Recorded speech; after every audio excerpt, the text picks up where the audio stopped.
Well, good afternoon, ladies and gentlemen, and thank you very much for coming to this session.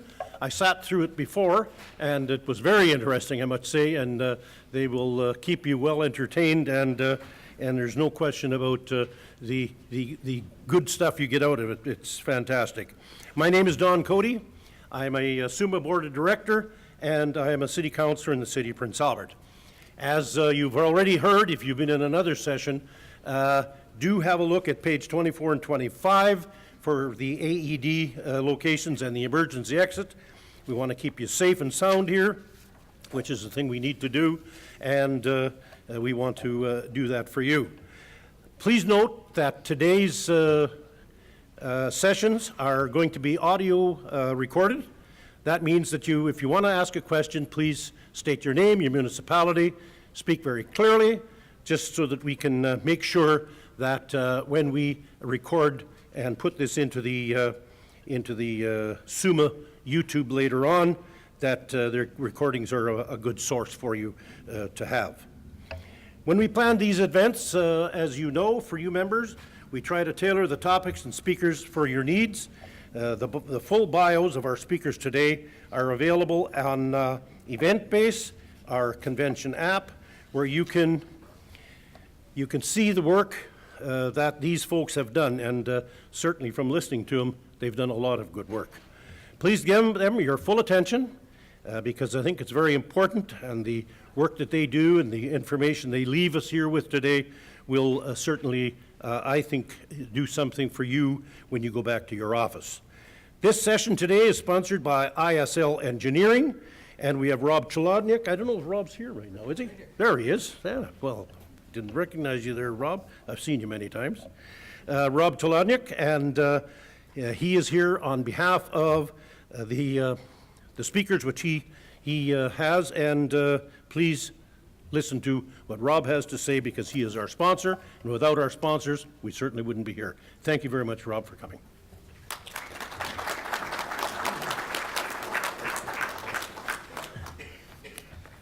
All right, thanks, Don. First off, I'd like to thank SUMA for providing us all with this opportunity to gather and discuss some very important infrastructure-related topics. With approximately 1,000 delegates this year, it's good to see such a widespread representation of people invested in growing Saskatchewan strong. At ISL Engineering and Land Services, we are committed to inspiring sustainable thinking in transportation, land, and water projects. I've had the pleasure of working my entire career in Saskatchewan for public and private sector clients, and I've seen how essential it is to maintain the infrastructure that supports our way of life.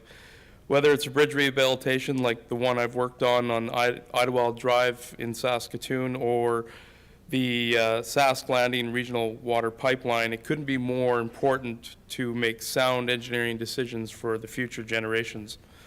With that being said, it's with special excitement that I'm pleased to welcome the Bolt Down Good Infrastructure Engineers panel. This group is composed of specialists who understand the value of good engineering. They understand the challenges of limited funding and the importance of meeting regulatory standards. The panel will demystify some of the infrastructure deficit challenges that we face in Saskatchewan and provide us with practical funding ideas for the future. Please join me in welcoming AECOM Executive Director Beverly MacLeod, Manager of Engineering and Approvals for Sask Water Security Agency, Ryan Evans,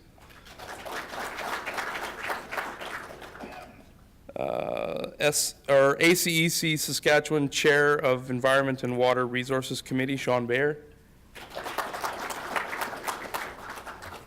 Manager of Engineering, of Infrastructure Engineering at AECOM, Ryan King, and Assistant Deputy Minister with Ministry of Government Relations, Keith Comstock.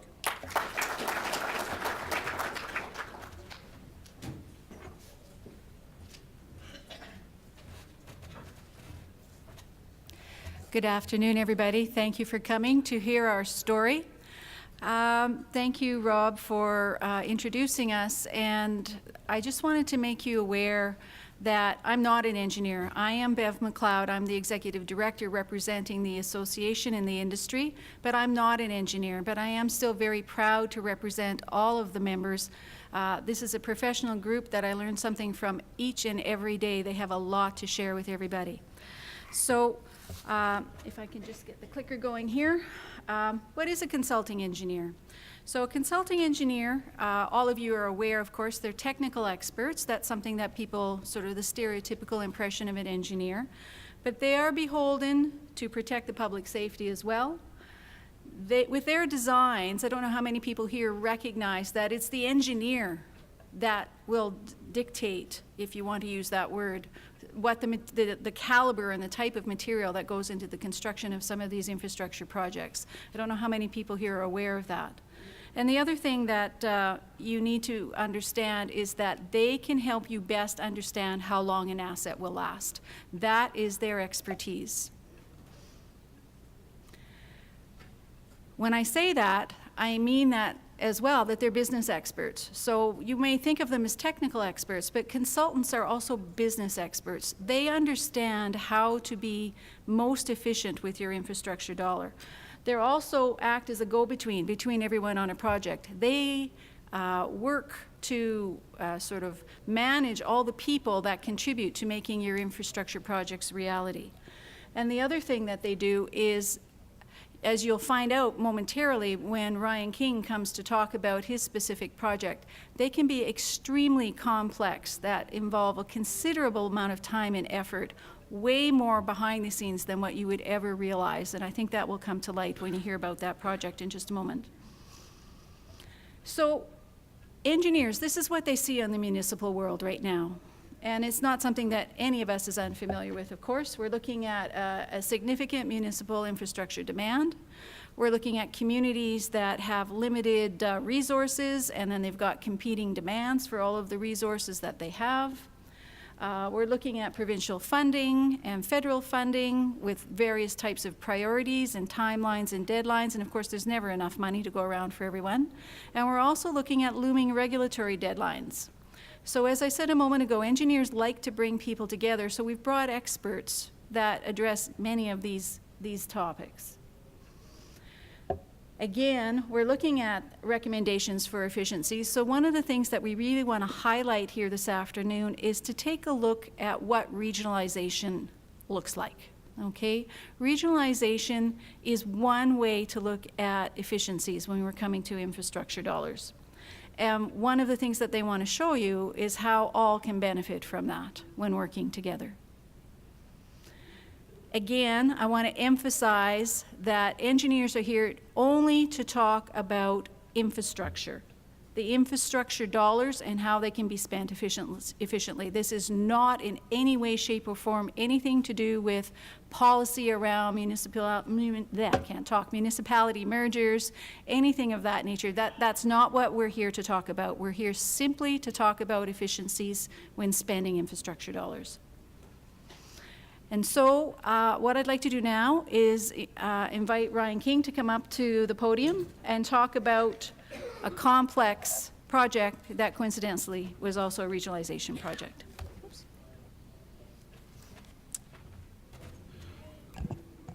Thanks, Beb. Good afternoon, everyone. So this is round two of giving this presentation today. So we'll see what the second go-through looks like here. Happy to be here to talk about this project. It's more of a story than a technical presentation, so I'll try to walk through it here until the slideshow dies. So it's about a specific project that I was involved with. It involved several communities in west central Saskatchewan that got together with a common objective or a common need. You can see way back when in 2002, and it really started off very innocently. And you can see from an initial innocent meeting how it can turn into something much more. So you can see those are the 6 municipalities that initially met back in 2002, 3 urban, 3 rural. They initially met, you'll notice the timing, 2002, it's very much safe drinking water was in the national news, local news. There was the tragedy at Walkerton. There was the water pollution in North Battleford and their drinking water. So very much safe drinking water was on the minds of many people. And certainly this group, that's why they got together. They had a lack of good, safe drinking water, and they wanted to see if they could share ideas and look at it as a group rather than individually. So, like I said, they got together very innocently, talked about all their different issues in their own communities, and pretty much all their issues were very similar. Many of the, especially in the RM areas, they had no piped water, and many RMs are like that. There was no access to good safe drinking water either, whether it was through truck fills or whatever. With the two of the three urban municipalities, they didn't have water treatment plants even. So really, there was a real lack of water infrastructure and municipal infrastructure on the water side. PFRA was involved, and they walked them through and provided some support and guidance on the initial discussions. And so this is the area of the province we're talking about for those that aren't familiar. West Central part, very expansive area. Saskatoon there, and then of course this project is centered around Highway 4, moving kind of north to south from Rosetown down to Sask Landing Park. So that's the area we're talking about, but it's not just focused at the towns, it's very much expands out from the towns, and that's what makes it a regional system. So between 2002 and 2008, you can see they moved at a very slow, methodical pace. They were just, again, municipalities working together. They weren't a legal group, they weren't bound to each other, they just had similar goals. So they retained an engineer, they completed some feasibility, and really what they wanted to look at is what would it cost? What would it look like to build a regional system to serve all their municipalities? And of course, you know, one of the biggest water bodies in the province, Lake Diefenbaker, is at the very south side of this system, south of Kyle, and you know, it was obviously initially looked at for the supply to this whole system. In the end, you know, pulling water out of Lake Diefenbaker was the most cost prohibitive for many reasons. So they moved on to looking at other ways to supply the system with water, source water, and really the only other option was groundwater. So they again undertook some studies, some drilling to look at if the local aquifers could supply a regional system to supply all these communities.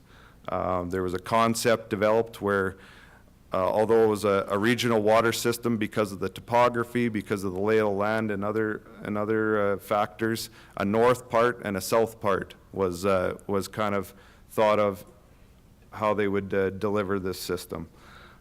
So, you know, they undertook hydrogeological work. It's all science-based, and to truly determine through drilling wells, pumping those wells to determine if those aquifers could, A, produce the quantity, long-term quantity that's needed for this system, and then B, what is the quality in those aquifers. You know, an initial look at was also looked at.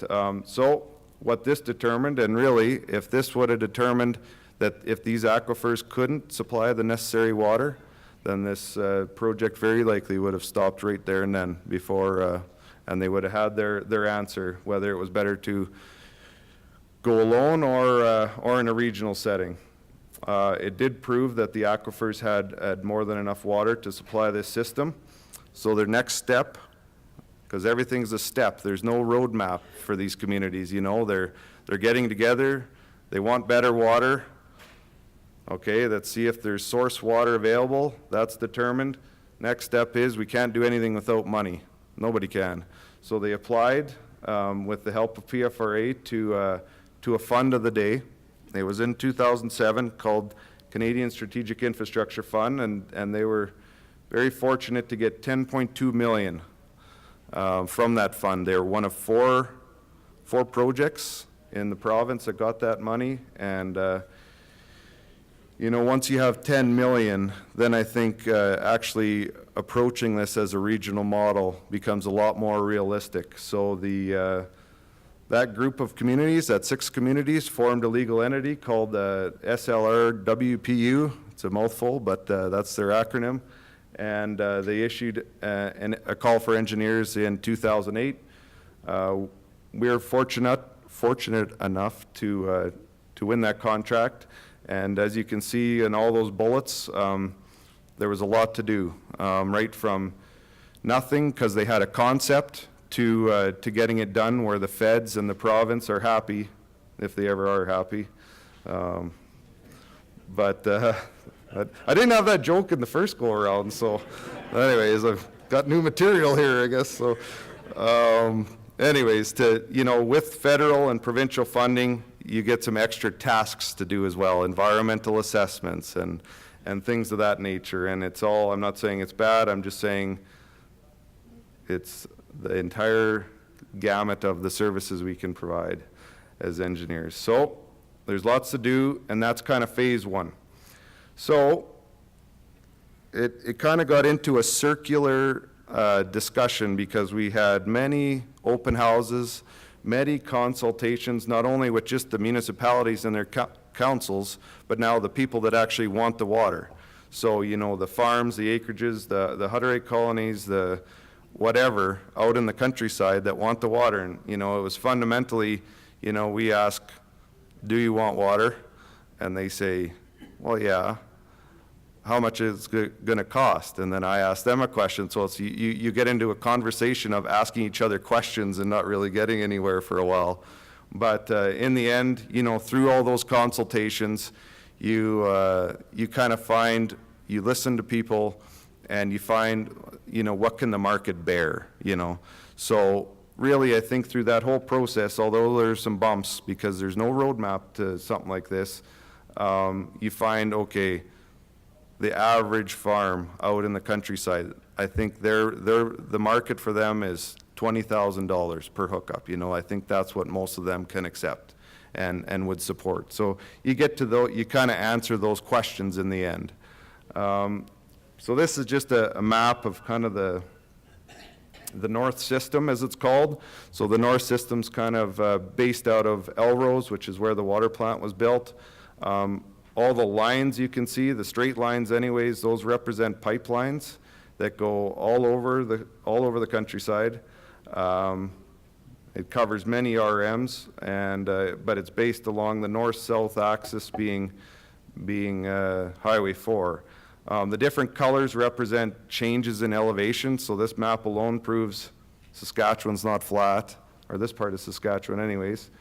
It's actually quite scenic. The blue is not water, but it represents the lower elevation. So that's actually a formation called Glamis Lake, which at the time when we started this project, I laughed because there was tumbleweeds blowing through it, but it's had water pretty much ever since I started that project. But so this gives you the sense of the magnitude of what this group was trying to undertake here. It's covering an expansive area. The little yellow dots on there represent a user, a farm, or some other entity getting water. And although you can't see it, each of those dots has a number, and it represents the amount of water that they asked for after I met with them 1, 2, 3, 20 times, you know.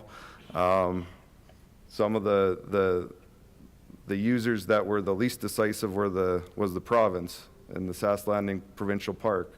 So there's another little new piece of information I threw in for this go around. So this is the South System. So actually the blue at the down on the bottom part does represent water. It's the Lake Diefenbaker, of course. The yellows, the reds represent very high elevation. So again, the south, Kyle's in there somewhere, it's hard to read. The source and the supply to the system is all based out of a new water plant at Kyle. So again, it's a big undertaking. We did a pre-design report, identified costs for this project of $51 million. So I'd just like to say, if you can imagine, you know, you go from having a discussion on we'd like to have better water to now you get $10 million, you hire an engineer, engineer tells you it's going to cost $50 million, and everybody's still sitting at the table. I think, you know, some people went for a walk, but it's a big number. It's a big number whether you're this group of municipalities, which probably has a population of, I don't know, combined with everybody in maybe 4,000, 5,000, to whether you're the city of Prince Albert looking at a $50 million job. You know, it's a big number. So it takes a lot of courage, I'd say, to proceed down that path, and they did. And we finished the design of all the different components, and we tendered it, and that's when,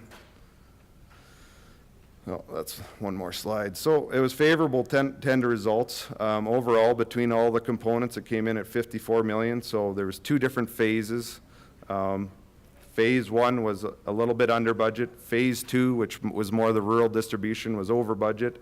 However, the Phase 2, those overruns or the higher than expected costs would impact all 344 rural subscribers, which really those rural subscribers are the most sensitive to any cost impact, because that's where we had to try to find what they could bear, you know, for costs. So during kind of the tender award and the post-tender, the project started to lose support from some of the 6 founding municipalities. So this is about 2010. So this is 8 years in. You know, you've gone through all the engineering, you've tendered it all, you're on the very edge of the cliff of awarding and actually turning some ground after 8 years of discussion and planning. And it started to lose support, and I was there, and it's not easy. You're not trying to be I don't want to use a peacekeeper, but you listen to everybody's issues, and really what it comes down to is for some of the municipalities needed it more than others, and it really came to bear at this particular juncture in the project. And I always say when I give this presentation, this would be the lamest presentation ever if this is how it ended. So, but it did get even more serious than this, and 2 of the 6 municipalities did pull out. They did pull out. They were no longer part of the utility, and it looked pretty grim, I'll tell you. It looked really bad. But there was still 4 municipalities that still, if you go back to 2002, had a need, had a want, a need, that they wanted better drinking water for their communities. So once they got over this shock of losing 2 of their members, they forged ahead. They agreed to proceed with some stipulations. Was the money still going to be there from the feds?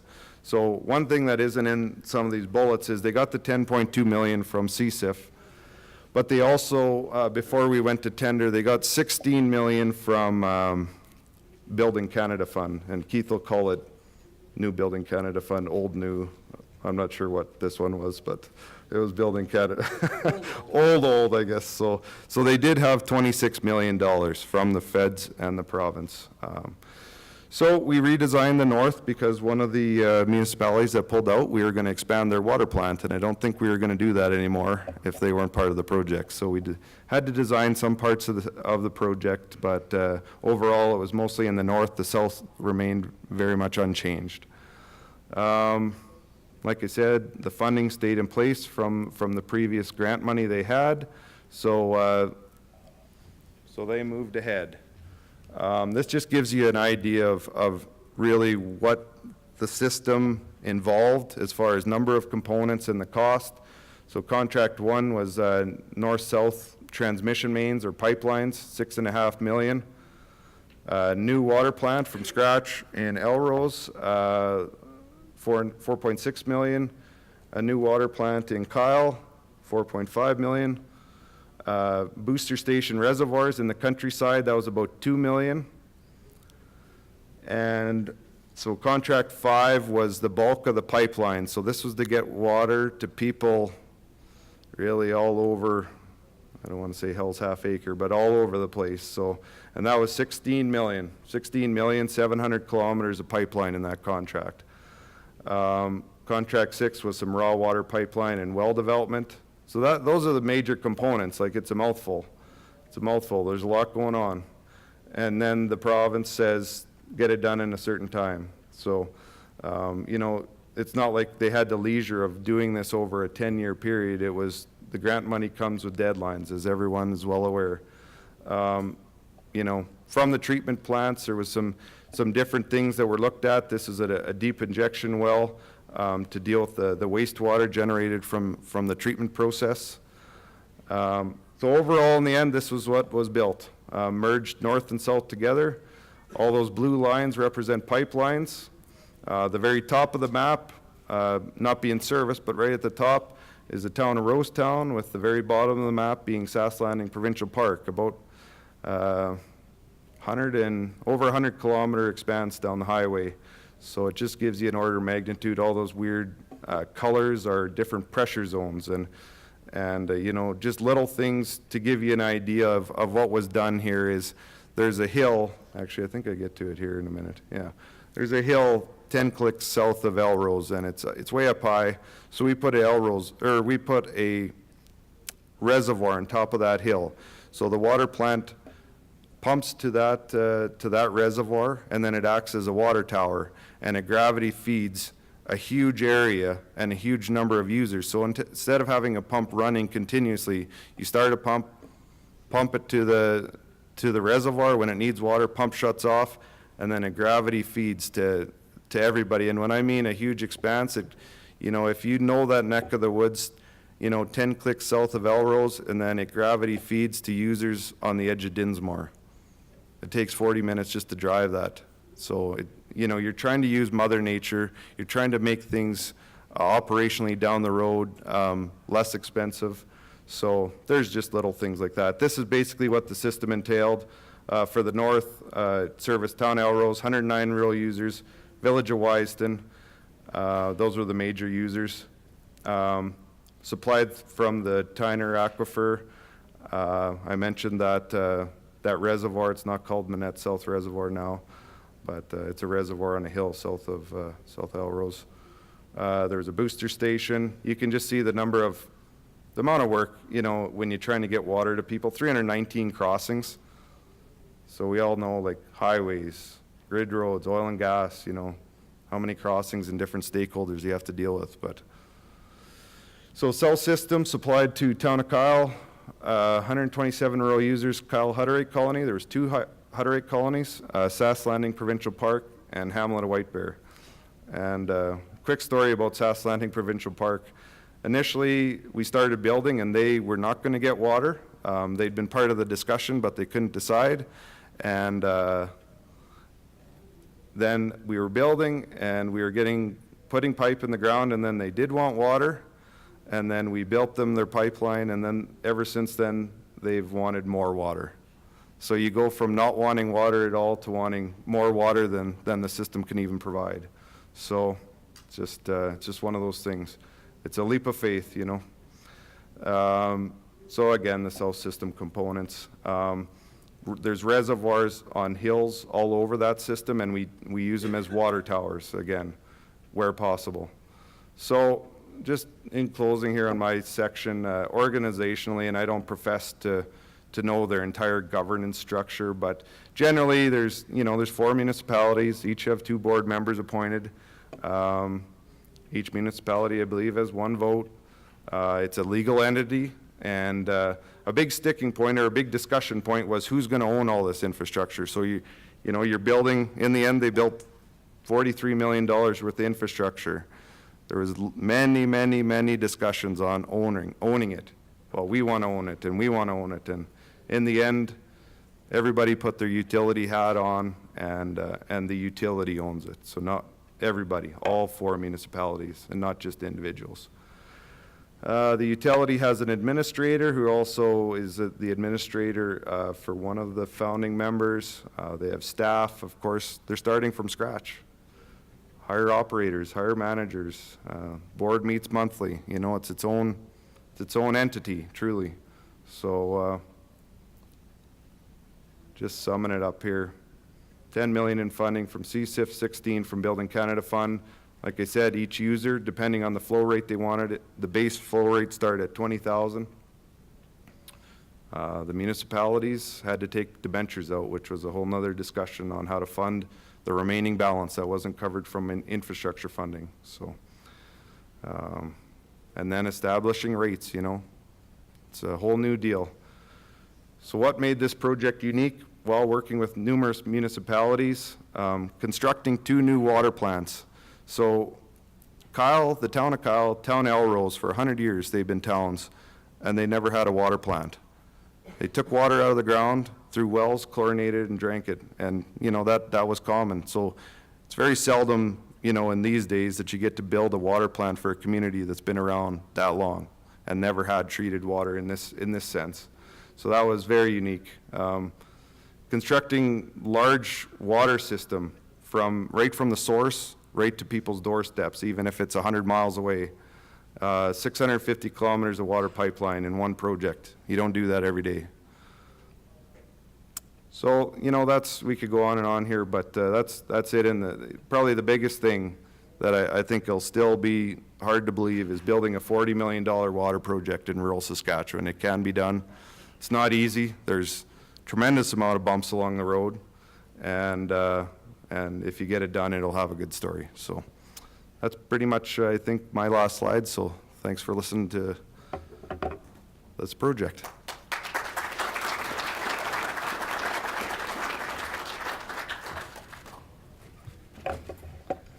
Thank you very much, Ryan. So my name is Sean Byer, and I, when I'm not working with KGS Group, I'm the chair of the Environment and Water Resource Committee for AECOM. And so the extent of my discussion is really going to just be to discuss a linkage between, you know, a large engineering project and our regulatory body as well as our funding agency. So in summary of Ryan's project, really, I mean, it was extremely complex project. It had many needs. It was a vast geographical area, you know, with many types of technologies that had to be coordinated. It was a large-scale construction. I mean, the pure dollars is just astronomical, and there had to be many funders. And so the reason we wanted to put this up here is that, you know, regionalization has some success stories in Saskatchewan, and it's not just this project, but, you know, the Dundurn Water Utility Project is a significant regionalization success. I think a lot of the water around City of Saskatoon, I think that corridor between Moose Jaw and Regina, there's some significant regional successes in that regard. So, as well as even the landfills on the, you know, on the regional landfill approach that's taken place over the last 2 decades. So what I wanted to kind of talk about essentially is really how the conversation got started to the point where we wanted to present, you know, a panel discussion like this to SUMA. And essentially, I'll talk a bit about the genesis of the issue, the limitations we have in the province, as well as some potential solutions. So after North Battleford and Walkerton in 2001, AECOM, so the Engineers Business Development Group, as well as Sask Water and the Water Security Agency began meeting on a regular basis and targeted technical exchanges over the last 12 years or so. So every second year there'd be a gathering of and communities and AECOM members would be invited, as well as community leaders would be invited, as well as operations staff, just to kind of talk on a technical basis on some of the technologies that are moving down the horn. And so at the last session, which was March of 2017, we really targeted it more so on alternative infrastructure funding approaches, namely regionalization being, you know, it's not to be thought of as a scary word, but it was a discussion that talked about some of the successes, you know, the Saskatchewan successes I just talked about, as well as a lot of Alberta successes. You know, we had really good buy-in on the regulatory side. Ryan Evans was part of the panel. We had really good buy-in on the funding side of things, and Keith was on the panel. And I thought it was a very, very healthy discussion, and we got a lot of positive feedback. And so essentially the direction and the thought was, hey, why aren't we doing this with SUMA, more so than just inviting and talking on a regular basis to the leadership. So that was kind of where it came from. So I'm just going to go through a couple quick slides on the genesis of the issue, just some pure and simple realities. I mean, Saskatchewan, from a population standpoint, we're in that 1.15 range. You know, we made between 1930 and 2005, we were pretty stagnant in that 950 to a million range. In the last 10 years, we've grown at about 15%, and that should be acknowledged. From a Water Security Agency standpoint, within that 1.16 million, we've got, combined average of about 750 facilities. You got a lot more, a bit over 800 on the water, a bit over 600 on the wastewater. As a comparison, just not that we all have to compare everybody to our neighbors to the west, but Alberta's looking at 3.5 times to 4 times the population with a third to a half of the regulated facilities. So just to kind of paint a bit of a picture there. Particularly in Saskatchewan, I mean, not unlike the rest of Canada, most of the infrastructure funding has historically been driven by funding programs. In Saskatchewan, there are some tricky local issues historically. They should have the north on here as a remote area. And even there's some challenges with regards to the southwest as far as infrastructure funding and economies of scale goes. As far as the population trends go, I mean, if we look at the last 10 years, I mean, a lot of it has been driven in that Lloydminster to Estevan corridor with Swiftcurrent and Yorkton also enjoying population increases. A lot of population growth around Regina, a lot of population growth around Saskatoon that is, essentially going to continue that driver. And then, like I say, a lot of facilities, like one lagoon for every 1,500 people. I mean, it's we've got a lot of good older operators and operations staff that's been diligent. We got a lot of council members who've been on council for many, many years and have been diligent. The question always comes up, though, is as that demographics age, is it cost effective in the future, and is it sustainable? And so that's just some of the questions just to think about that we wanted to bring forward. From an infrastructure expenditure standpoint, I mean, the Centennial in 1967 drove a lot of the funding in 1968. We've historically had a real strong political influence at the local level, which is great. Having said that, you've also got a seasoned operational staff to boot, and it does create a lot of a clear understanding of what's expected from both a regulatory body and from a engineering body. Then, of course, at the same time, we kind of had a meshing of issues. Okay, we had a lot of water plants being built and a lot of infrastructure being built in the late 60s with 30 to 40-year lifespans, right? And at the same time, and I don't think it's coincidental that some of the infrastructure issues started happening towards the end of that design lifetime, which would be the mid-90s to the early 2000s, and so additional regulatory oversight was required, both on landfills, water treatment plant, and as we move forward, and some communities have already experienced on the wastewater side.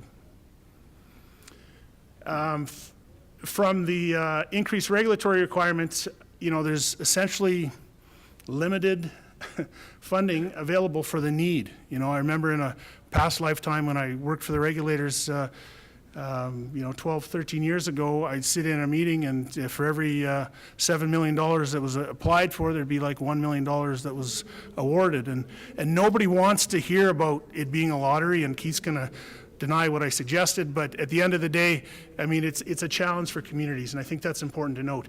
And within all of that last bullet, Ryan Evans and his folks at the Water Security Agency aren't openly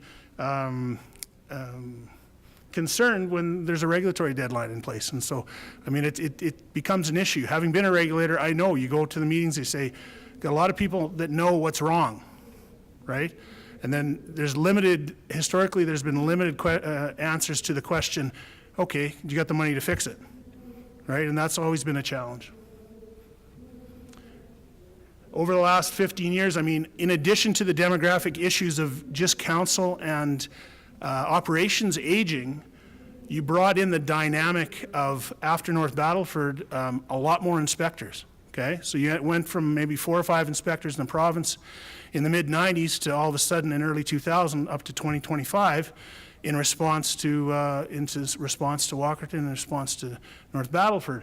And of course, it's not like you're hiring folks with 25 years experience in the municipal field. You had a lot of younger inspectors. You had a lot of younger folks with letters after their name without the experience communicating with folks who have a lot of experience. And so there was that dynamic that got lost. You know, I think there was some opportunity costs that were lost with respect to fighting the good fight rather than, you know, working as a group together to get to a common goal.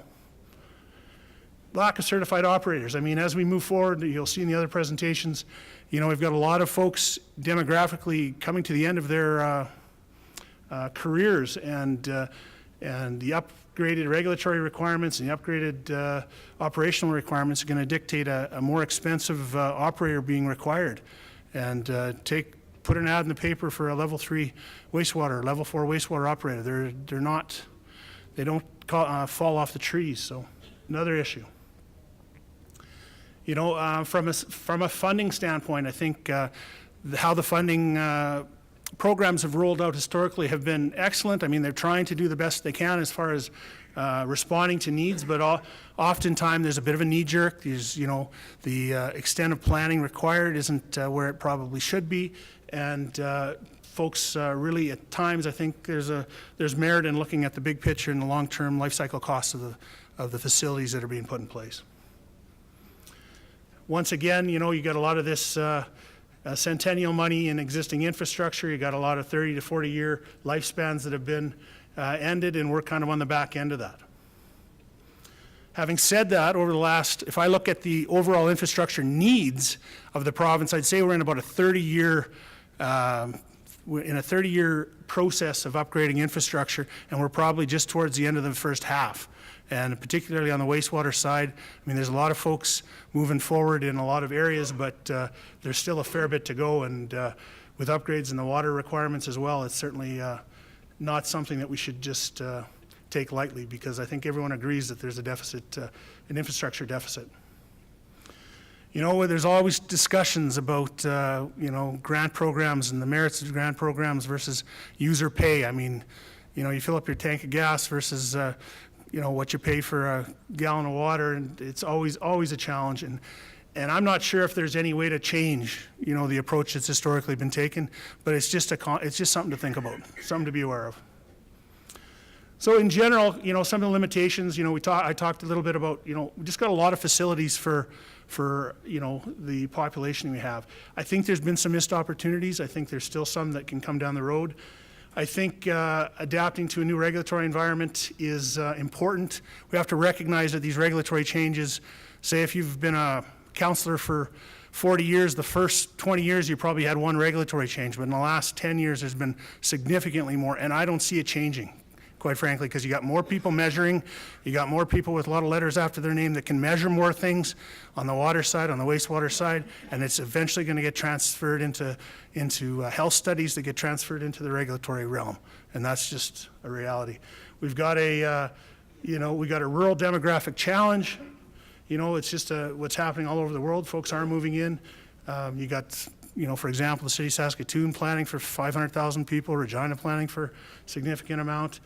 And, you know, sometimes the biggest challenge is just, I think a lot of people have moved their water rates to a reasonable level, but I think there's still some ways to go, and that's been a real hard battle for you guys being the champions in this area, so that's a tough one. So that's kind of the limitations.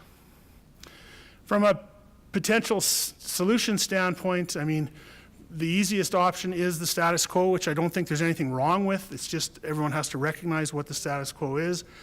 You know, the really come from left field option would be, you know, eliminating infrastructure funding programs completely and going to a user pay. That would be a real tough one. You know, the kind of hybrid discussion we've been having and folks have had throughout the province is more of that targeted infrastructure funding with the regionalization approach. So from where I stand, I deal on a day-to-day basis with pointing fingers at people and making sure, you know, we got to blame somebody for the situation we're in. And so, of course, I thought, what the heck, I'll put this slide in anyway. So what is the primary culprit? So this will be my second last slide. What's the primary culprit? Is it demographics? It's pretty tough to blame demographics. We're getting old. It's tough to do anything about that. Regulatory enhancements. I have been the first one to throw Ryan Evans under the bus on a regular basis. So I have no problem if we want to blame the regulators. But I think we can't blame them completely for this. You know, we can talk about the funding mechanisms. We can talk about, you know, it being Keith's fault and how the programs have run out. So that's obviously an option. We can even blame, you know, the increased rural to urban movement, you know, which is naturally happening. But on a personal basis, there's a part of me, just a small part of me, because I'm from a small town that I'm very proud of. I'm wondering if potentially it's senior hockey. Anyway, I'll let Keith take on.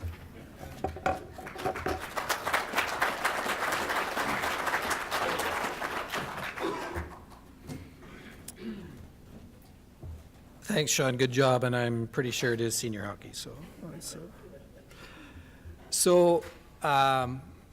before I get started, a couple of disclaimers, and I want to first of all thank SUMA and AECOM for inviting me to be part of this panel today. Ordinarily, when I make presentations to groups, I make sure that any of the information that I provide is all on Government of Saskatchewan templates so that you know who to blame. We work together on this, which I think is a good thing, but I just want to make sure that if you've got any questions or any issues with anything that I provide as a part of the session, that you know that AECOM is not to be blamed, nor is senior hockey. So you can feel free to come and ask me about it afterwards, or I just want to make sure that we acknowledge AECOM for their work in coordinating this, but they're not responsible for all of the content in here, and I'll take my lumps if there are any to be taken. I manage the 4 operational branches in government relations, so advisor services and municipal relations, community planning, northern municipal services, and then municipal infrastructure and finance. So all of the joint funding programs that we operate in cooperation with Canada and that we operate on our own, including revenue sharing, are my responsibility. And so that's why the title of my presentation is Show Me the Money.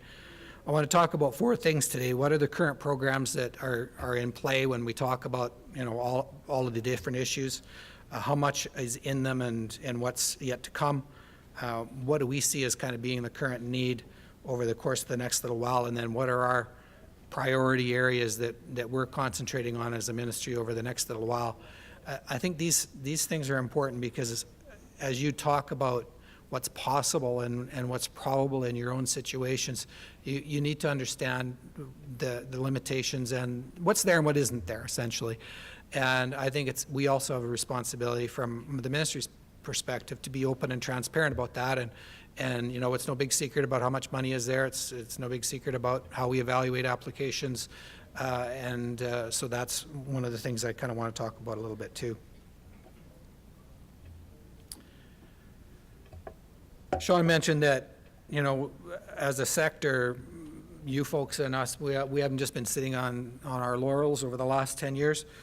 We've administered well over $1 billion worth of now, and that's just the federal provincial component part of the money. So in order to get a sense of how much money has actually been spent on municipal infrastructure over the last 10 years as a result of those programs, you wouldn't double it, but you could probably easily add 50% to that, and it would be accurate about the amount of money that's been sunk into municipal infrastructure, and lots of programs. And I just provide that because I want to give a plug to my folks in the infrastructure area, because they do a ton of work on your behalf, and there is a lot of money at stake. Talking about the current programs that the ones that are in play, and the first couple are ones that I still have to worry about. Money in them is fully allocated. Some of your communities will be participating in them, but what I tried to do in this section was run through 7 or 8 different things that are in play. So the first one is the Clean Water Wastewater Fund. It was the Liberal government's first foray into the infrastructure program activity. It was a short program. It was originally intended to just be 2 years long. We've recently got agreement from Canada to extend that 1 more year now, so communities have got till the spring of 2019 to finish projects. It was supposed to have been originally done in the spring of 2018. Those timelines were just too short. But in terms of the amount of money, there was just under $90 million of federal funding, and that begat 177 roughly million dollars with the project costs, about 100 projects, and that's fully allocated, that money. So my folks are spending a good deal of their time working with communities to monitor those projects, and we've paid quite a bit of that money out already. The bulk of it will be happening in 18-19 as those projects finish, and there'll be a little bit of money that's left yet for 19-20 by the time we get all those done. I should actually spend a minute or two talking about public transit. It's a big priority for Canada, for the national government, and they started off their involvement in this with the PTIF, Public Transit Infrastructure Fund. There was $29 million of federal funding that came to Saskatchewan in that. It begat $57 million of total project costs. And of course, the trick with this one is you had to have a public transit system in order to get any of that money. So the bulk of that went to Regina and Saskatoon and North Battleford, or not North Battleford, pardon me, Prince Albert and Moose Jaw. Those are the ones having the largest public transit systems. That money too is fully allocated, although as you'll see in a couple of minutes, there is more money for public transit coming on the way. A couple of programs where there is money left and that we hope to be able to make some program announcements over the next little while. The New Building Canada Fund, which was kind of towards the tail end of the previous government and is still being administered by the new federal government. There was 2 components. One was the Small Communities Fund. It had $43.7 million of federal funding. That money was matched by the province and municipalities. We've committed 17.3 of that, so we've still got $26.4 million to allocate, and Canada has asked that we provide them with a project list by the end of this fiscal year, the 31st of March 2018. That indicates where the projects that we're proposing to commit money for the remainder of that money. And the other half of the New Building Canada Fund was the National Regional Projects category. That was $196.5 million of federal funding, again matched by province and municipalities. 100 of that has been committed, leaving 96.1 left, and we're in the same situation with that. So by the end of March, we have to provide Canada with project lists, projects that we're recommending be approved by Canada for the $96.1 million in the NRP and the 26.4, so 122 or 24 million roughly of new projects, just federal, and then you triple that for the total project cost. What will happen with those is that Canada will take their opportunity to assess those recommendations that we've made, and then those projects will go out over the next number of years. Everybody's in the same boat as far as money goes. I'm the same boat as your administrators are. We each have to deal with budgets, and so once we have an idea of how we can cash flow that money, then we'll enter into agreements with communities over the next number of years to get those projects underway. Don't forget about the good old gas tax fund, the easiest capital money you'll ever get at your community level. Totally federal money, but it's administered by the folks in my ministry. And that was just over $59 million in 17-18. We also distributed a $1.2 million top-up in this past year. So if your administrator's got a check with that was for an amount about the per capita of your community multiplied by $1.20, that was what that was for. We are anticipating and distributing about $61.2 million in 18-19, and again, hundreds of projects take place underneath this program. Like I said, it's just about the easiest program there is to get as far as municipal infrastructure goes. I'd be remiss if I didn't put a plug in for the $50 million of provincial funding that's going to the North Commuter Bridge in Saskatoon. We've paid $25 million of that to date, and although we are in a situation where we don't have, obviously the provincial budget is not finalized, but if I won't knock on wood because it'll make a noise in the microphone, but I expect to be able to fulfill that commitment in 2018-19 and finish that off in the city of Saskatoon. The new programs that you've all been wondering about and that nobody's gotten any money out of yet are part of the Investing in Canada plan. $896 million to Saskatchewan in 4 streams. Public transit, as I mentioned earlier, still a huge federal commitment. Over $300 million slated to go towards the public transit systems. The green climate change category, that's where the bulk of the water, wastewater, those sorts of projects will come under. $416 million. Community culture and recreation, $56.2 million of federal there. And then a rural and northern communities component at just under $116 million. So there'll be a good amount of money that will be going to municipal projects. And that's where my folks and I are spending a ton of time over the last little while. We are in the process of entering into a bilateral agreement with Canada on those 4 streams. And part of that involves us working with our elected to determine, what are the provincial shares of those projects going to be, how much of it's going to go towards municipal projects, how much of it the province is going to keep for projects that are owned or that are for provincial infrastructure and owned by ourselves. And then once we know that, we start talking about application dates and intakes and cash flow and all of the other sorts of things that are integral to making one of these projects or one of these programs work. As I said, negotiations are underway. I spend probably 40% of my time on this program these days.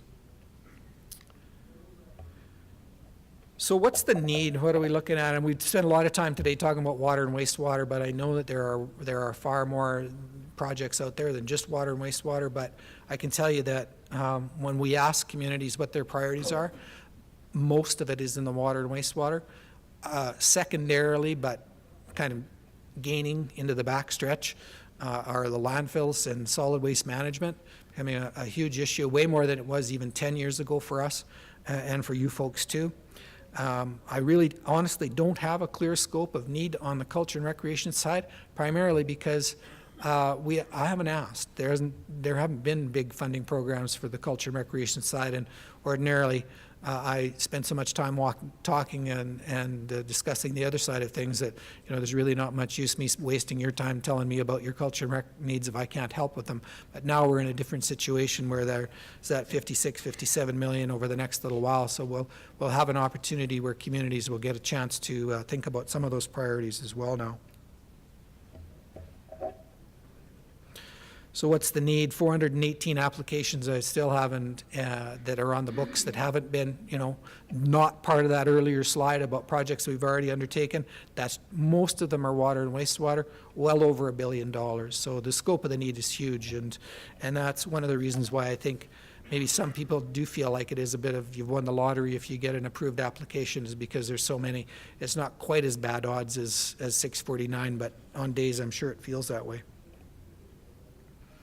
Obviously, other priorities that on your list include roads and disaster mitigation and bridges and sidewalks and community halls and all of those other things that you have to deal with as elected people. I'm not discounting those, but again, clearly the largest priority that communities tell us about are on the water and wastewater side. Getting the biggest bang for our buck has always been really important, but it's even more critical now. Money's always tight. But that's one of the reasons why you see, I think, a new era of cooperation between the engineering community and the regulator through Water Security Agency and ourselves.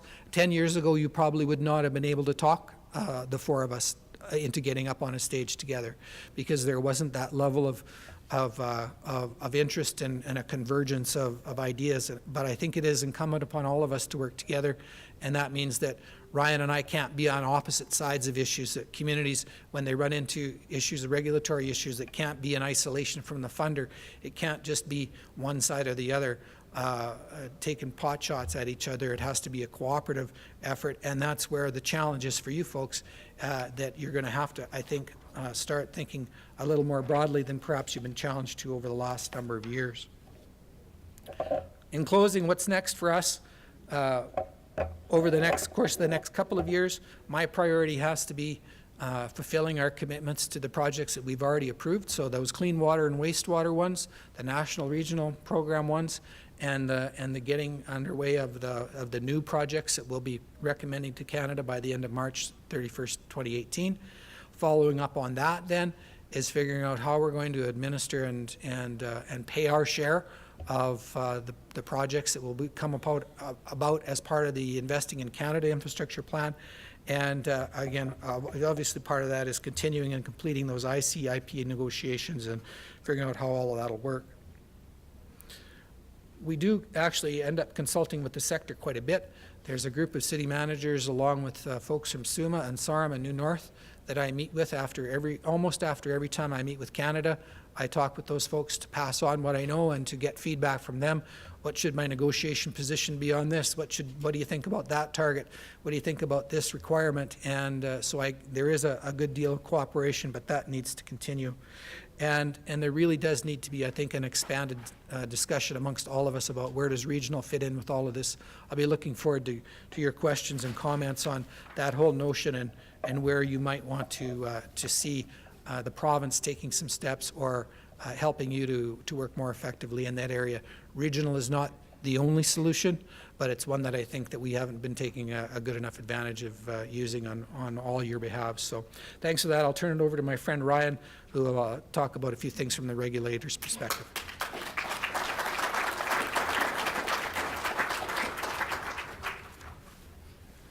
Thanks, Keith. And I just want to start out by thanking SUMA and AECOM for inviting me to be part of this talk. I think it's really important to get out and provide a bit of the regulatory perspective on things. My talk this afternoon is going to be on regionalization, but I want to start out by saying that although WSA supports regionalization, we're certainly not looking at forcing regionalization on any project. So if you apply for a project, if you meet regulatory requirements, if you meet our design standards, you'll get a permit, whether it's for an individual system or for regionalization. But that being said, we do think that regionalization makes an awful lot of sense in certain cases, and we do want communities to start considering regionalization as an option. So the first reason that regionalization makes sense to me is the ever-tightening regulatory requirements that are coming out. I think everyone can relate to this. What you were able to do 20 or 30 years ago isn't something that you're necessarily able to do anymore, and it's likely that in the future the restrictions are going to become even more strict. In 2012, the federal government came out with some new regulations around wastewater that set specific limits around CBOD, TSS, and unionized ammonia for communities that discharge to fish-bearing water. Now, this is important because in Saskatchewan, if you used to have a seasonally discharging lagoon, you actually didn't have effluent requirements. But now, if you discharge to fish-bearing waters, you do. So that's a pretty significant change. And in particular, on the unionized ammonia side of things, that's probably going to lead to a fair number of upgrades because it's something that your lagoon may or may not be able to handle. Oh, did I go there? Am I going the wrong way? No? All right. Sorry about that. On the provincial side, in 2015, provincially we came out with new regulations. A lot of it was to line up with those new federal regulations. There were some other changes too, but again, it's important to note that the regulations changed and we put in specific effluent limits for discharge that goes to fish-bearing water that weren't there in the past and will likely lead to the need for some upgrades. Additionally, we added in a requirement for what we call downstream use and impact studies. So these are studies that look at where your discharge goes, who's downstream from you, what's downstream from you, and then makes recommendations for objectives that should be met to make sure that your people downstream can still keep doing whatever they've been doing now. So those usually would look at nutrients like nitrogen and phosphorus. But again, the point I'm trying to make is that's, again, an additional step that didn't used to be there that could mean upgrades are required, especially if you're discharging to fish-bearing water. I should point out the changes aren't just limited to the wastewater side of things. On the drinking water side, the acceptable level of different parameters in drinking water continues to shrink. As the science gets better, as instruments for monitoring get better, as treatment technologies get better at removing contaminants, those limits decrease. A good example right now of a parameter that's undergoing some change is manganese. Health Canada currently has an aesthetic objective for manganese. So what that means is Health Canada right now is saying, if you have manganese in your water, you should probably try to remove it because it might stain your fixtures. The science has changed on manganese, and it's actually now considered a health concern. So Health Canada is looking at updating the Canadian Drinking Water Quality Guidelines and making manganese have a maximum acceptable concentration. So what that means now is Health Canada is going to be saying, you have to remove manganese from your water because drinking it's a health problem. So you can see that's a pretty substantial change in thinking, and especially in Saskatchewan, manganese is something that a lot of our communities have to deal with. So one change like that could mean an awful lot of upgrades around the province. And I guess the question for me is, with the number of facilities we have, that's a lot of upgrades. Would we have been better off with fewer facilities so that the upgrades would have been, at a more manageable level? The second reason that I want to talk about that makes sense to me anyway for the regionalization is the ability to attract and retain qualified operators. As the regulations change, facilities are going to need to be upgraded, facilities are going to need to be expanded, they're becoming more complicated. As they get more complicated, the classification levels of those facilities increases. That's not a problem in and of itself, except that when we start talking about certified operators. So as of March 31st, 2017, we had 1,343 certified operators in Saskatchewan. I'd say that's actually a really healthy number. We have a lot of certified operators. But the problem is, when you get into those higher classification levels, the Class 3 and the Class 4, as you'll see from the slide, the numbers drop pretty sharply. So if we start having these expanded, upgraded, complicated facilities that are becoming Class 3 and Class 4s, we're going to need to be able to staff those facilities. We need to have enough certified operators. And right now, we're looking at getting a lot more facilities and not having that pool of qualified individuals that are able to actually operate the facilities. So the last advantage I want to talk about is more on the economic side of things. And I'm not going to come up here and tell you that regionalization makes sense for every project. I'm sure it doesn't. But I want to highlight some cases where I think regionalization does make some good sense. So to start off with, let's talk about upgrading those facilities. Yeah, that could be around the regulatory changes we've talked about, but also a lot of our drinking water systems and a lot of our lagoons were built in the 60s with PFRA. They had a design life of 30 to 40 years, but we're now 50 plus years into that design life. A lot of facilities need some fairly major upgrades or maintenance just to keep up with what they were doing, let alone any changes that we were also talking about. So in Saskatchewan, we have 836 regulated waterworks and 603 regulated sewage works. That's a lot of facilities. And on top of that, we have a fairly substantial infrastructure deficit. So I think this to me gets highlighted every time there's a new set of funding. I don't want to get into the specific details. That's kind of Keith's job here. He's the expert. He'll know it better than I do. But my understanding was there was a recent funding program that came out that was supposed to be a 10-year program with multiple intakes over the course of those 10 years. The first intake on year one already had enough applications asking for more money than was available for that entire 10-year program. So obviously there's a need out there that isn't going to be solved through funding. There just simply isn't enough money there. But I guess that brings me to my point of, would it be easier to fund projects or to get the money to the infrastructure that needs it if we had fewer facilities? Would that make decision-making easier? Would that mean everyone gets at least some part of the pie if there was fewer facilities that needed money? On top of that, as far as having certified operators goes, as far as operations and maintenance costs, when you get to the larger regional facilities, you're starting to share those costs across a larger population. So there's economies of scale. I think that makes sense, and most people could appreciate that. If you build one big water treatment plant, it should cost less money than if you built 2 or 3 or 4 smaller ones that had that same capacity. So by getting into the larger regional systems, you can see some cost savings spread out across a bigger population. We do also run into a situation where we have a number of communities in an area that face similar problems. This is kind of like the Sask Landing project Ryan was talking about.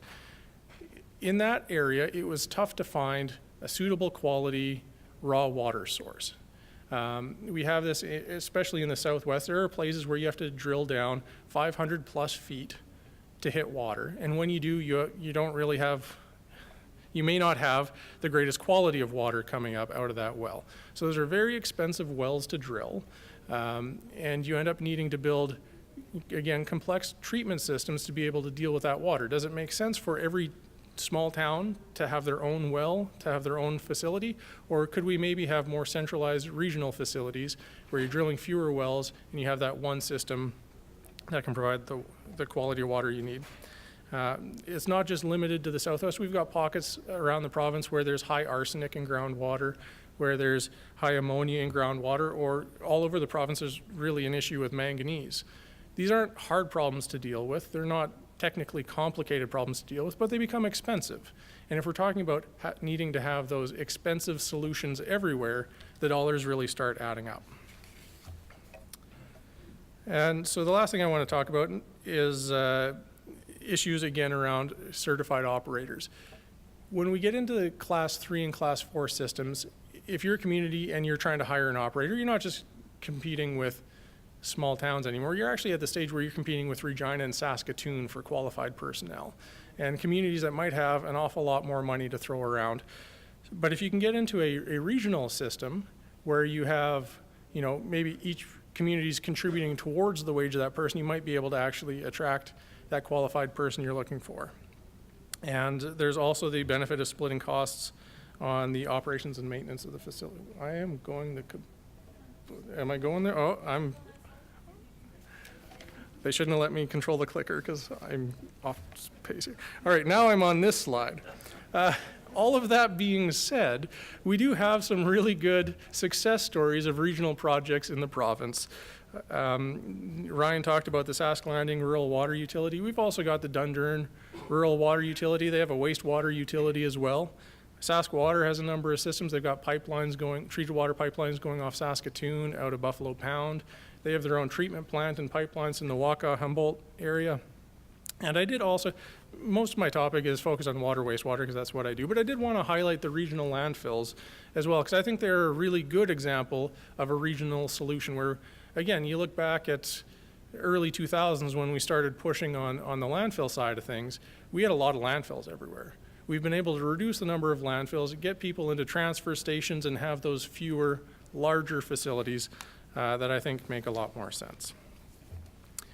I usually get asked, you know, do you have some examples of where regionalization might make sense? Because it's not going to work everywhere, but there are a couple that always pop to the top of my mind when I'm thinking about regionalization. One area is east of Regina. So that area has White City, Emerald Park, Balgony, High Seas. They all have wastewater treatment issues. Now, also, the city of Regina is considering building a second wastewater treatment plant just to alleviate some capacity concerns in their system. They're planning on building, or they're considering building a system on the southeast part of town. So we're looking at having 4, maybe 5 complex wastewater treatment systems in a pretty small area. Does that make sense? Or could we have maybe built a single system that would have provided that same solution, but, you know, solved it for everybody instead of just one-offs? And again, I'm not saying that regional is the way to go, but it's just the one that jumps to the top of my mind. The other area that I always think about is the Weyburn-Estevan corridor. That area has issues with raw water quality, and they have a lot of issues with disinfection byproducts. So Estevan actually recently got funding to build a new raw water intake and a different source water to hopefully improve the quality of their water. But Weyburn has issues. Mydale was here at the last talk that we gave earlier, where they were saying that they also have issues that they're trying to deal with. There are a number of communities in between that have issues. If we'd had a regional project, could we have solved the issues for a number of communities in that whole corridor instead of, you know, Estevan got money, that's fantastic, but Mydale was here concerned that they didn't get money. So instead of picking winners and losers, could we have solved it for more communities? So that brings me to the end of my presentation, and I want to thank everyone for coming out and listening to us today. We're going to open it up to questions, but while I've got everybody here, I thought I'd take the chance to put out one question of my own. So as a WSA, we promote regionalization. We come out, we give these types of talks when communities are looking at developing solutions. If we see that there are other communities in the area that could maybe benefit from it, we try to suggest, hey, you know what, have you thought about regionalization? But I guess my question to the group here is there anything more that we could be doing as a regulator to help facilitate going to regionalization instead of just making it a recommendation? Anyway, thank you very much, and we'll open it up to questions.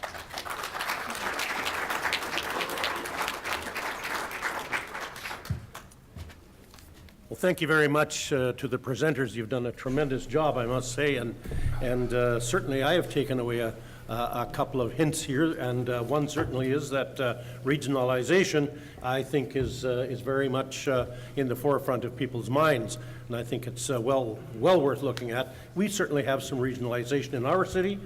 I call our city the city of bridge, you know. I don't call it city of the bridges, but we nothing to do with you. But anyway, we have a big water system there. We serve the city of Prince Albert, and we do all the water for the RM of Prince Albert and the RM of Buckland, which is a large area. So certainly that regionalization works. Another thing I took away is that look out, folks, the regulations are coming down the tube here, and they're very costly. I know we're constantly having to do things with regulations, but as society goes, we want to be more safe, we want better health, we want all of those good things, and someone has to pay for them. So with that, thank you again for the presentations. I have some cards here to give you. I will lay them down here and so I don't forget them. And let us open the floor to questions for a few moments so that we can quit on time. Questions, please. Yes, sir. Name of your municipality, your name, and 4:50. No, you were fine. then we'll get on. I thought it was 4 and then Yeah, I'm Kerry Trask from town of Kenora. I'm not a world traveler, but being over in Asia in the past and wanting to drink water, but due to health concerns, I stuck with beer because it's a lot safer. Good choice. And coming from an Oilers game about a week ago, where there was lineups for the cold beer, and I think there were $7 or $8 for a beer. A bottle of water was $5.50. The lineup at the water wasn't real long, but I was going to buy a beer for my kid. So I think people realizing that water is a pretty important thing to our livelihood. Being from Kenora, we supply the water for Rama, to the lake to the south of us, Invermay, Buchanan, and our water is pretty awesome. Currently, we had an entity come to our council meeting concerned with an intensive livestock operation, wanting to build right above the aquifer for where we draw our water from. Is that something like the results from the tests you guys do? Is that something the town of Kenora would receive too? Is the implications of that intensive livestock operation affecting that water? Like, how does that work? Who wishes to answer that? Like, it's a Hutterick colony wanting to build on top of the aquifer. You know? turned it off. Okay. I shouldn't be touching technology today, apparently. I'm not 100% sure on that one. Intensive livestock operations are regulated by the Minister of Agriculture, but I would expect that we would take that, I would hope that they're taking that concern into account. Like when they want to build, whether it's a farm or Hutterick colony or whatever it is, they have to apply through the RM or through the Minister of Agriculture? Is that how it works, or? Yeah, I believe there is an application through agriculture. Not 100% on that, but fairly certain. And we get, as a town, we don't get no feedback though on how it's going to implicate our water, eh? Again, I'm not sure. I'm just not familiar with the process. Sorry. Keith, can you give us some Yeah, there extra would explanation? be, certainly through the zoning part of getting an intensive livestock operation started, there would be the opportunity for the RM to delve into those sorts of issues. And implicit in that is an obligation, or at least certainly the opportunity to consult with neighboring communities. And so my recommendation would be, if you've got some specific questions about that, I can hook you up with members of our community planning branch to talk about the actual, the actual formal zoning part of it, and then also the consultation side. So if you see me after, I'd be happy to give this question to one of my smart people in community planning. Something I never really thought about, the fellow had brought his presentation, or two fellows brought the presentation to our council. And it was kind of one of them things that you just kind of, we didn't slough it off, but you don't do a lot of thought of it until I Yeah, read until your you think about presentation it, here, yep. so. Yep, for sure. Thanks for your time. Thank you very much for the question.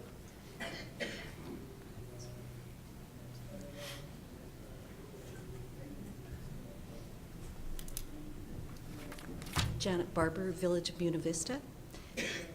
Your comments on regionalization are well taken.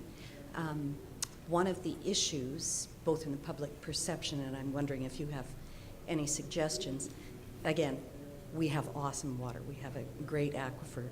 The community just to the west of us who would like to buy in really doesn't. So is there a way we can mitigate so that we get the benefits of Buena Vista's good water and push back some of the yucky stuff from next door?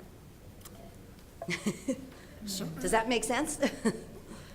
So are you asking for suggestions around? I'm asking for suggestions. Around an agreement in place, or? No, around, chemically. One of the pushbacks to regionalization, as a for instance in our area is the people with the good water are saying, yeah, why do we want to Partner with those guys, yeah. Yeah. Yeah, see that. Well, and this does come down to one of the issues I mentioned right at the end there is, although we support regionalization, we don't force it. And the tough thing is, we don't make communities work together if they really don't want to.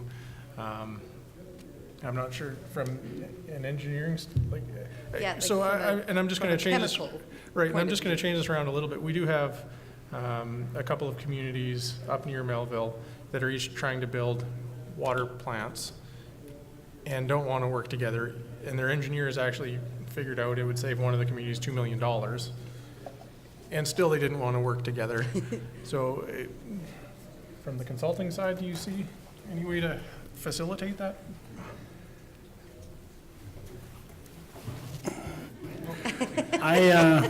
That's a tricky question. I mean, I at the should end of also the, say Buena Vista is also known as the Separate and Distinct Society. right.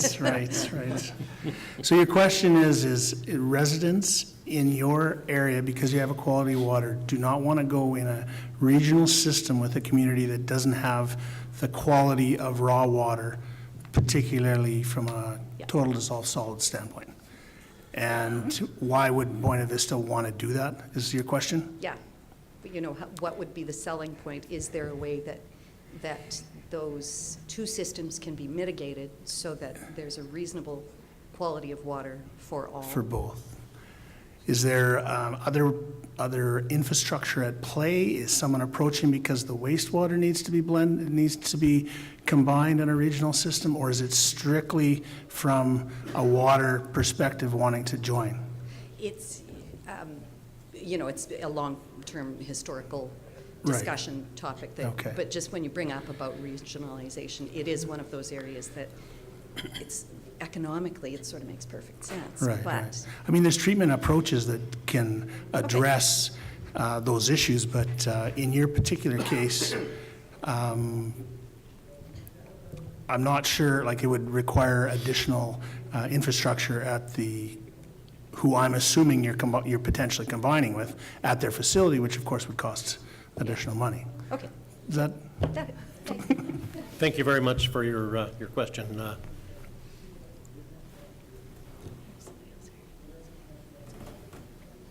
Hi, my name is Shelley Dashny, and I'm from the town of Kyle.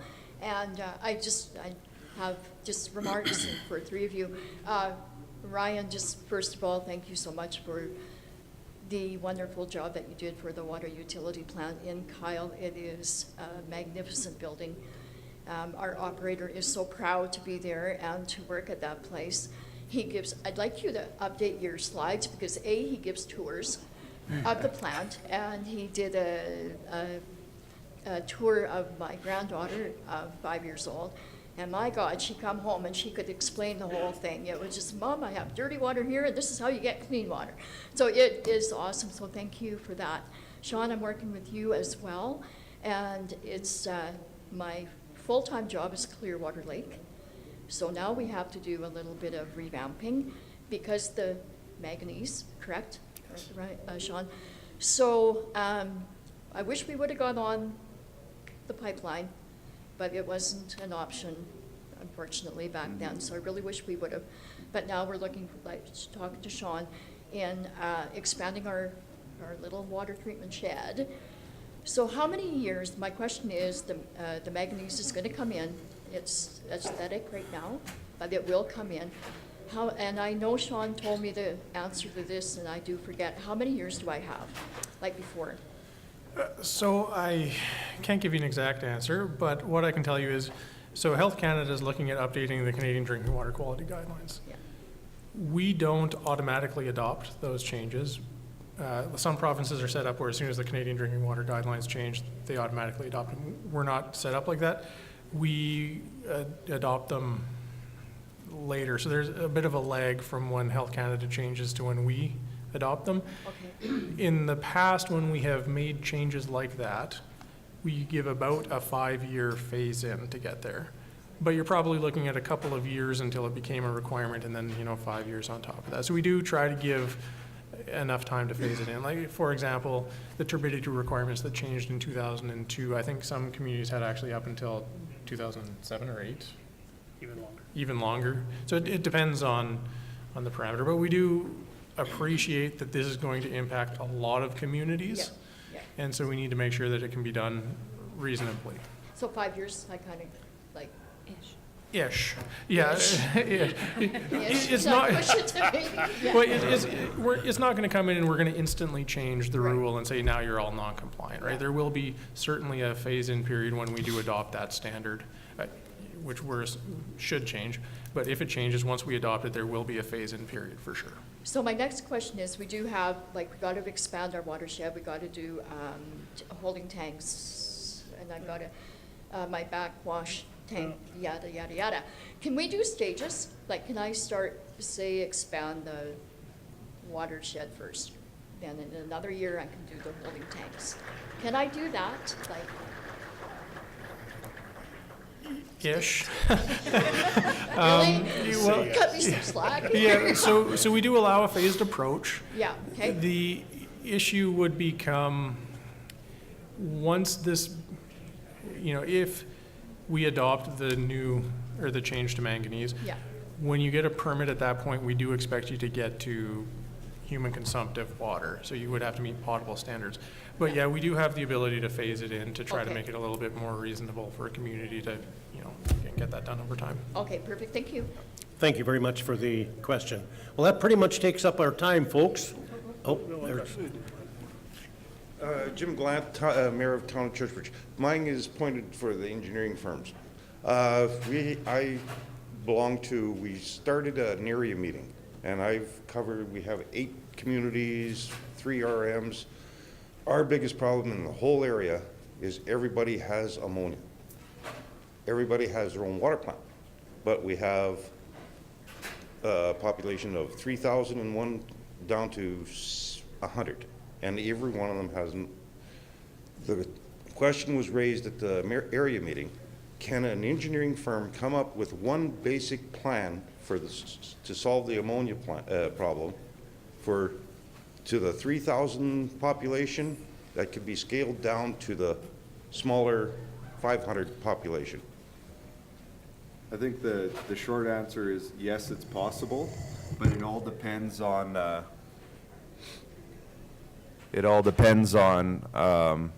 we do what's pilot testing. So if you go through the pilot testing simulation, the treatment, then it is possible to scale it up and down. Getting rid of ammonia is tricky though. Yeah. Yeah, well, everybody has the same problem. It is tricky. We hired an engineering firm, and they said the only solution is reverse osmosis. There is a California one that a manufacturer in Solcoats is working on.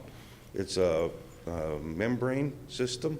It's used in California right now, but it's not legal in Canada yet.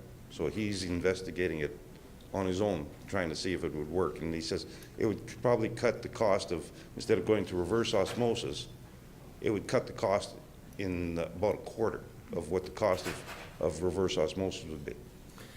I think Ryan's comment is valid in that, I mean, there's something that can be discussed on that, but there are site-specific issues. Ammonia, I would agree, has really kind of snuck up on a lot of folks and is an issue in a lot of communities. In those communities, you'd really want to know what some of the other aesthetic concerns are. Like you might have a high ammonia in those communities, but maybe some have a higher manganese level, some have a lower, those sorts of things. So there is a site-specific approach there, but yeah, I think some communication on that regard makes Because sense. the engineering firm, we discussed like regionalization with a pipeline. He said totally not feasible for our area. I wouldn't want to comment on what they've told you, but at the end of the day, I mean, you'd have to look at the life cycle costs of the approach, and the present dollar costs of a meter of a pipe versus what it might be in a few years. There has to be some evaluation on that. Okay, thank you. Not a problem. Thank you very much. Thank you very much for the question. Once again, folks, let's thank ISL Engineering, who is our sponsor today. Rob had to step out. Unfortunately, Rob had to step out for a few moments, and so he was not able to come back, he told me. And also, again, a round of applause for our presenters. I think they've done a great job. SUMA, sure, people, you're going to go to Ballroom B, and there you're going to have some introduction of the convention. So I think as well in Meeting Room 1. That is the next one to us. So thank you again for your attention. We very much appreciate you coming.